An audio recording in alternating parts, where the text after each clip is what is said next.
Okay, so now we're ready to start talking about variables and data types. This is a way of storing data in your program. And before we talk about variables, let's talk about memory, your computer's memory. You turn on the computer and the operating system is loaded into memory. You launch your web browser like Chrome or Firefox or something, that program is loaded into memory. You start up the Visual Studio or whatever C++ software you're using, and that too is loaded into memory. So we call this random access memory. It's kind of think of it as like a big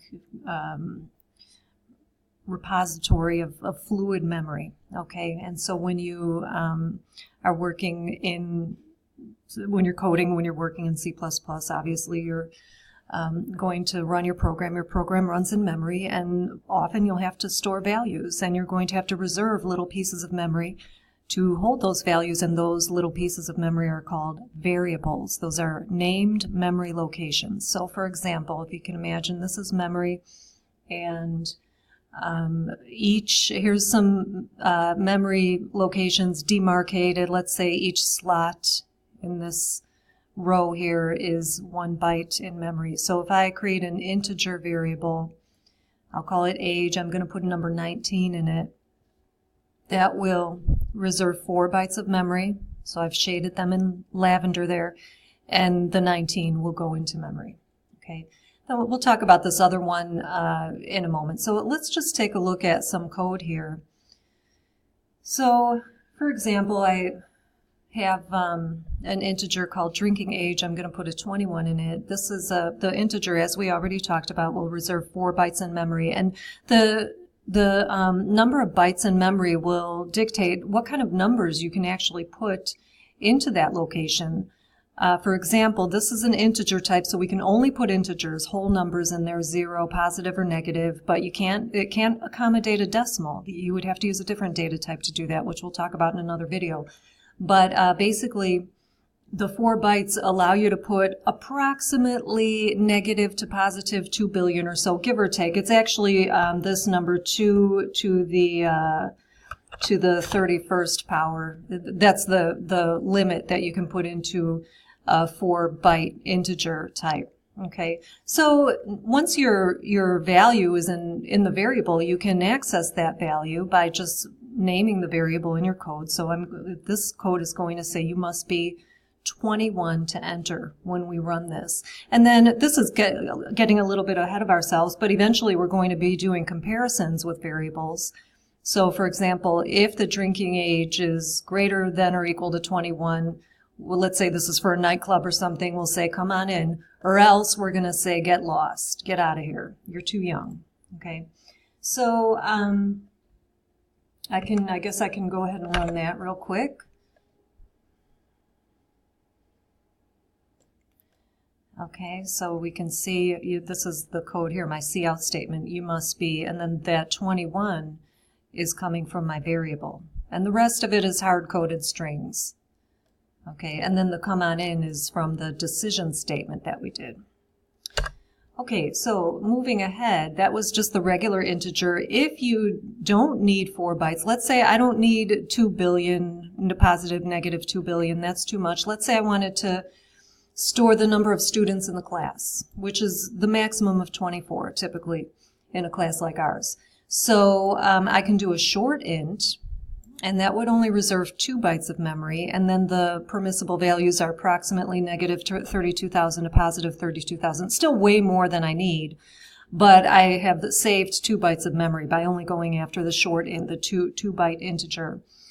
So that's basically a rule of thumb. You want to only reserve as much memory as you need and not more. You want your program to be lean and mean when it comes down to it, and not take up a lot of memory and not, be bloated in that regard.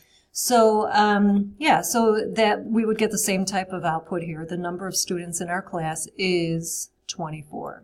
Okay, the 24 is in that variable. Now, this is interesting. I said the 2-byte integer can only hold values approximately negative 32,000 to positive 32,000. So let's say I try to put 35,000 in my short int. Watch what happens here. I'll run the program. So you can see we get this garbage number. That's called an overflow error. I tried to put a value into the short int that int cannot accommodate, that variable cannot accommodate the 35,000 I tried to put in there. And so what happens is the compiler isn't going to catch it, but at runtime, when the program is running, we get what is called an overflow error. So you have to be careful. Okay, try to put a value too big into that location. It's not going to work. All right. So just a little bit more here. Let's go back to my graphic here. Let's say I wanted to store the world population, which is approximately 7.5 billion people at the time of this video. And I wrote that in E notation here. You see that sometimes in computing. When you see E, just in your mind think times 10 to the. So this is 7.5 times 10 to the 9, or positive 9, which is 7.5 billion. It's just like a shorthand way of expressing a number.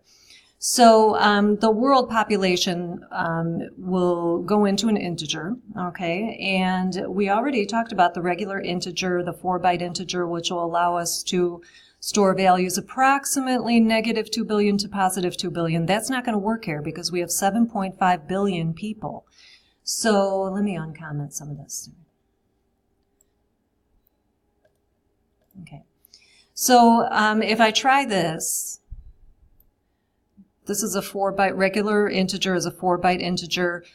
It's not going to be able to accommodate this number. We're going to get an overflow on that. So you can use the long specifier, but this is machine specific, and you're probably still going to get 4 bytes on most machines, including this machine I'm working on now. So I'll run this, but I'm predicting overflow here, overflow here.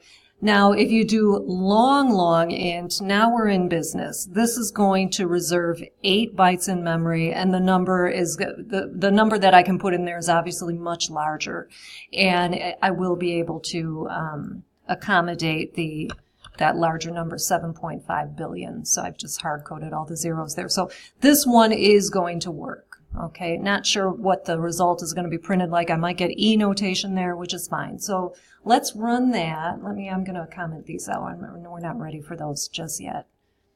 Okay, you're going to run this.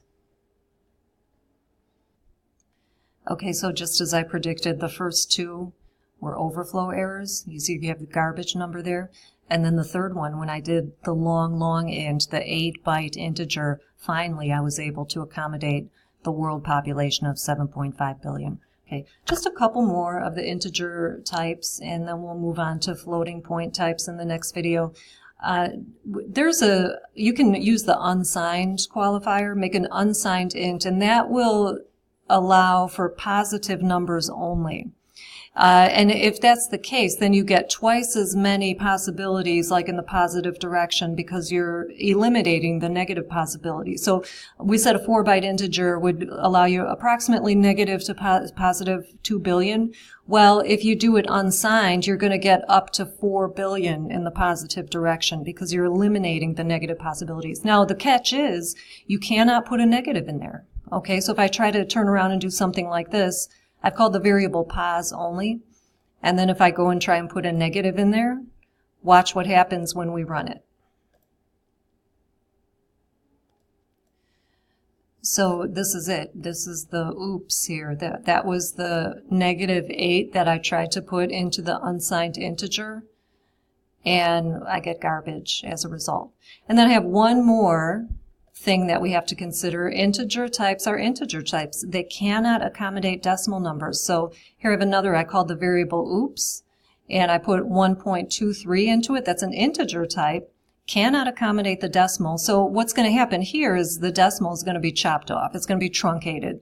So, I mean, I didn't get a garbage value, but it kind of is because it wasn't the number that I wanted to put in there. I just chopped off the decimal. So you have to be careful. You have to anticipate the type of data you're going to be using in your program and choose your variable types, your data types accordingly.